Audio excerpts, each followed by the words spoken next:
नमस्कार दोस्तों, हमारा नाम है घनश्याम मुलानी और आप देख रहे हैं विश्व भारती। विश्व भारती चैनल में आप सभी का बहुत बहुत स्वागत है। जय मां भारती। आज जो खास जानकारी आ रही है, यानी कल सुबह से लेकर के ये क्या है, 20 अप्रैल 2023 सुबह को लगभग 11:30 पौने 12 बजे के आसपास हमें उस ऑर्डर की कॉपी प्राप्त हो गई सेशंस कोर्ट की, जहां पर सूरत के न्यायालय ने जो निर्णय दिया था राहुल गांधी को कन्विक्ट करने का, यानी वो दोषी हैं और उन्हें 2 साल की सजा दी गई थी। वो तो हमें ऑर्डर आदेश की प्रत तभी प्राप्त हो गई थी, लेकिन ये जो अपील इनकी खारिज की गई, डिसमिस की गई, वो हम पढ़ रहे थे। उतने में कुछ मीडिया चैनलों ने हमें संपर्क किया उस ऑर्डर की कॉपी के लिए। वो तो हमें उन्हें भेज दी, जिसके बाद कई सारे टीवी न्यूज चैनल्स पर ये जानकारी आना शुरू हो गई। लेकिन जो तथ्य वो आपके सामने नहीं रख रहे, हम वो रखना चाहते हैं। इसी वजह से ये खास वीडियो हम आपके लिए बना रहे हैं, सभी दर्शकों के लिए। हमारा जो पिछले लगभग 27 से 28 साल का जो अनुभव रहा है कानून के क्षेत्र का, भारत में हो, महाराष्ट्र में हो, कई सारे बड़े बड़े लीगल लुमिनर्स के साथ हमने काम किया, हमें काफी मौके मिले और वो पूरे अनुभव का जो सार है, यानी वो जो उसका जो लाभ है, वो चाहते हैं कि हम सभी तक पहुंचे। क्योंकि ये सारे मीडिया चैनल तो सिर्फ राजनीति के एंगल से देख करके सारी बातें कर रहे हैं, सारे डिबेट बहस रख रहे हैं। इसके अंदर तथ्य क्या है, क्या नहीं है, इसको समझना बेहद जरूरी है। उसे पूरी तरह से समझने के लिए जरूरी है कि आप इस वीडियो को पूरा अंत तक जरूर देखें। दोस्तों, ये जो आदेश आ गया, इसमें क्या लिखा है, इसमें इन दोनों तरफ से जो बहस हुई, उसमें जो दलीलें दी गई, वो पूरी जानकारी लिखी है। अब पूर्णेश भाई, ईश्वर भाई मोदी, इन्हीं का ये केस था। इनके बारे में क्या क्या कहा जा रहा है कि इन्होंने पहले ये मानहानि का मुकदमा दायर किया, फिर वो हाईकोर्ट गए थे, हाईकोर्ट से स्टे लाए थे उसके प्रोसीडिंग्स पर, और बाद में फिर हाईकोर्ट गए और उन्होंने वो स्टे हटवा दिया, जिसका नतीजा ये हुआ कि ये जो सूरत की जो कोर्ट है, जो न्यायालय है, इन्होंने केस चला करके और अपने फाइंडिंग्स दे दिए। यानी जो निर्णय दे दिया वो क्या था, इन्हें पूरी तरह से दोषी पाया गया और इन्हें 2 साल की सजा सुनाई गई। अब कई सारे मीडिया चैनल्स पर क्या बहस हो रही है कि आजादी से लेकर अब तक ऐसे कितने मामले हैं जिसमें पूरे के पूरे 2 साल की सजा सुनाई गई हो। इससे क्या मतलब है, तथ्य क्या है, इन्होंने लिखा क्या है अपने आदेश में, यह समझना जरूरी है। इन्होंने दोनों तरफ की जो दलीलें हैं वो लिखी, लेकिन अंत में एक बात लिखी है। क्या लिखी है ये बात, यानी सरेंडर करेंगे हम जो कह रहे हैं, ये बिना किसी आधार के नहीं कह रहे हैं। इन्होंने इस पे ये लिखा है कि जो सारी दलीलें दी गई है उसमें से कोई भी ऐसी दलील नहीं है समाधान कारक जिसके वजह से इन्हें कोई भी रिलीफ, कोई भी स्टे इनके कन्विक्शन पर, यानी दोषी होने पर या फिर सजा पर इन्हें दिया जा सके, यानी उसके लिए वो पात्र नहीं है। अब इनके पास रास्ते क्या क्या बचते हैं, इनके पास 2 रास्ते हैं, एक हाई कोर्ट और उसके बाद सुप्रीम कोर्ट। हाई कोर्ट के बाद सम्माननीय सर्वोच्च न्यायालय। लेकिन हाई कोर्ट में इन्हें क्यों रिलीफ नहीं मिलेगा? महत्वपूर्ण बात यह है कि हमें ऐसा लगता है कि इनकी जो लीगल टीम है, इनके जो वकील है, वो या तो इन्हें गुमराह कर रहे हैं या फिर एलिस इन वंडरलैंड जैसी परिस्थिति है, इन्हें पता ही नहीं है कि क्या चल रहा है, क्यों और कैसे। यही महत्वपूर्ण है।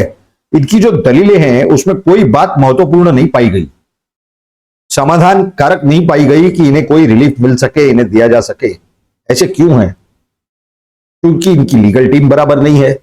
अब यह जानकारी आ रही है कि 10 जनपद पर, यानी सोनिया जी के घर पे बहुत सारे लीगल एक्सपर्ट्स को बुलाया गया है, कांग्रेस पार्टी के वरिष्ठ नेताओं को बुलाया गया है। अब होने क्या जा रहा है, होगा यही, दोनों तरफ का फायदा उठाना। एक तरफ सरेंडर करना, क्योंकि आने वाले 36 घंटों में, यानी 23 मार्च का ये आदेश था, 30 दिनों का इसमें रिलीफ था, जो 22 तारीख को खत्म हो रहे हैं। 20 तारीख तो हो गई, 21 और 22, यानी 22 तारीख के शाम के 6, 8, 9 जो भी बजे तक अगर ये कोई रिलीफ नहीं लाते, कोई स्टे नहीं लाते कन्विक्शन पर, सजा पर, तब तक मुसीबत, यानी तलवार लटकती है। तो इन्होंने जितना देरी की थी अपील फाइल करने के लिए, यानी वो कहावत है ना, डूबे चले थे चौबे चले थे छब्बे बनने दूबे बन के आ गए, ऐसी ही परिस्थिति है। अब आने वाले 36 घंटों में ये किसी हाईकोर्ट में मामला भी फाइल करेंगे, उसकी अर्जेंट हियरिंग भी करवाएंगे, उस पर आदेश भी होगा। ये लगभग नामुमकिन परिस्थिति दिखाई दे रही है स्पष्ट रूप से। यानी इन्हें 22 तारीख के शाम तक सरेंडर करना चाहिए, वरना 23 तारीख के सुबह तो इन्होंने सरेंडर करना ही पड़ेगा। ऐसे पूरे हालात, ऐसी पूरी परिस्थितियां इन्होंने खुद क्रिएट की हैं। और ये आने वाले कर्नाटक के चुनाव हो या 2024 के लोकसभा के चुनाव हो, उसमें उसका पूरा लाभ उठाने की, फायदा उठाने की कोशिश करेंगे कि किस तरह भारतीय जनता पार्टी ने हमें अटका दिया, हमें अंदर करवा दिया, जबकि सच्चाइयां क्या है, हकीकतें क्या है कि ये न्यायालयीन प्रक्रिया के वजह से इन्हें अंदर जाना पड़ रहा है, न कि भारतीय जनता पार्टी या प्रधानमंत्री मोदी या अमित शाह का इससे कोई लेना देना नहीं है। जो पूर्णेश भाई, ईश्वर भाई मोदी है, इन्होंने केस क्यों दायर किया था, इन्होंने ये क्यों कोर्ट में दायर किया था? क्योंकि ये जो बयान इन्होंने दिया था, पप्पू महाराज ने क्या कहा था कि मोदी नाम के सारे व्यक्ति चोर हैं, सारे मोदी चोर हैं।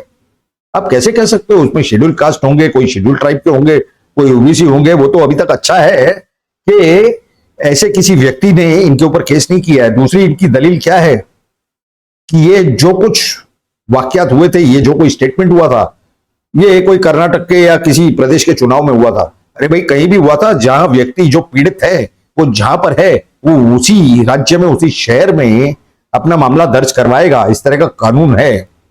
किस तरह के अंधे लोगों ने 70 साल राज किया, ये बात आज तक समझ में नहीं आ रही भारत की जनता को। इनके कोई प्रवक्ता तो ऐसे विचित्र है कि कहते हैं गांधी परिवार के लिए एक अलग कानून होना चाहिए। क्यों? किस खुशी में? क्या ये ऊपर से टपके हैं या नीचे नहीं पैदा हुए हैं? तो ये सारी परिस्थितियां, ये सारे जानकारियां आपके सामने रखने का हमारा कर्तव्य है। और वही जानकारियां हमने आपके सामने रखने का प्रयास किया है। हमारे जो पिछले 27 से 28 साल का जो अनुभव है लीगल फील्ड का, यानी कानूनी की क्षेत्र का, तो इसमें ये बहुत ही मुश्किल, लगभग नामुमकिन है कि इन्हें कोई रिलीफ मिले। इन्हें आखिर में न्यायालय के सामने सरेंडर करना पड़ेगा, ऐसे पूरी परिस्थिति दिख रही है। अब इसमें ये आगे क्या कदम उठाते हैं, नहीं उठाते हैं, क्या प्रयास, क्या कोशिश करते हैं, क्योंकि राजनीतिक दबाव तो न्यायालय पर चलेगा नहीं। जिस तरह से सुब्रमण्यम स्वामी पर डाला गया था डुअल सिटीजनशिप के मामले में, सुप्रीम कोर्ट पर, सॉरी, क्यों?